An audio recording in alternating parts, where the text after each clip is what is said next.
everyone, usually my name is Mike Andes, founder of Augusta Lawn Care. We do over $50 million in annual revenue mowing grass.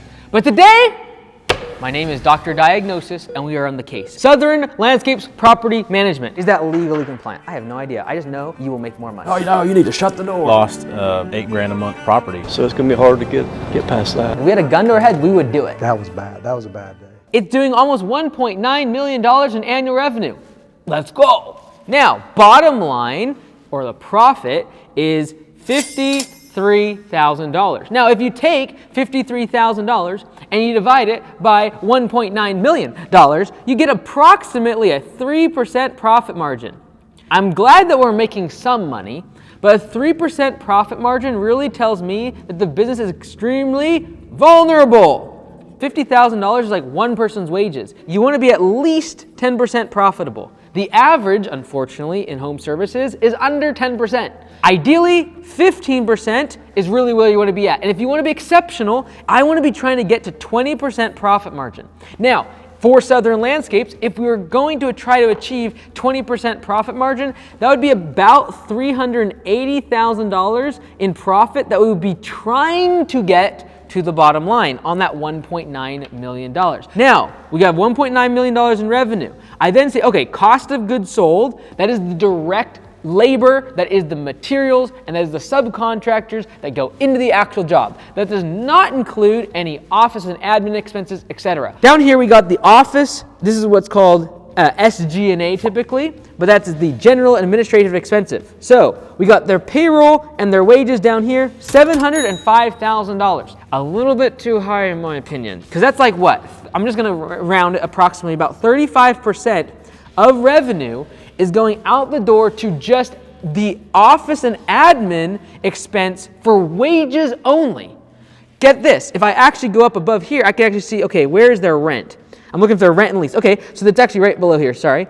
It's $28,000 for their rent per year, so about $2,500. Not bad, but again, now we're starting to get almost to 40% of revenue is going to office and admin, because included in this also is like my rent expense, but also back on the back here, we got utilities. I'd have to throw that in there. I'm really uncomfortable having 40% of revenue going out the door to admin. I typically want my admin costs to be somewhere between 10 to 15% of revenue. At Augusta Lawn Care, we shoot between 8 and 12% using Command Center that takes all the phone calls and does a lot of the admin work for the owner. But in general, you kind of want to stay in this 10 to 15% range when it comes to admin costs. This business is mostly commercial maintenance, which means a lot of this is lower margin work. Your prices are usually a little bit lower on these massive commercial jobs. What is the actual cost up here of their wages out in the field? We have about $600,000 in wages that is going to the frontline team. Again, this is something that I look at before going out for the turnaround. I don't know this for sure.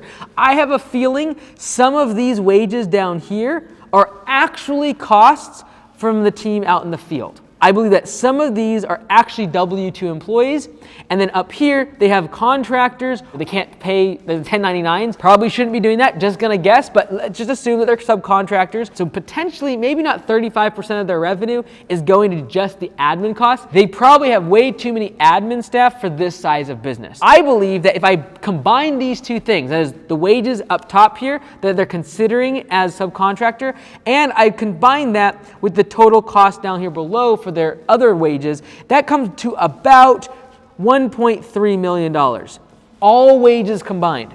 If I take $1.3 million, divide that by our total revenue of 1.9, 70% of revenue is going to wages of some sort. I think we're bloated on admin.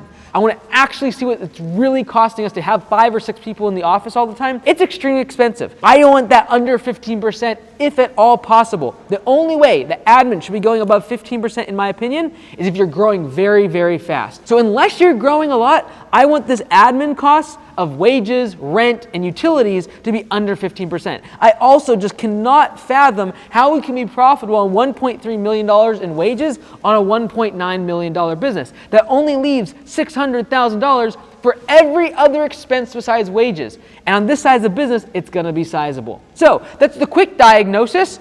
The prescription, cut admin staff, and to do that, we're gonna create systems. Number 2 is we're gonna try to make our crew out in the field more efficient. And third thing that I'm gonna be digging into is, are there wages being paid under the table? Are these actual contractors? And if so, can we make them more efficient to be able to produce more revenue without paying more wages? Watch this video here if you wanna see me actually go to Southern Landscapes Property Management and turn that bad boy around.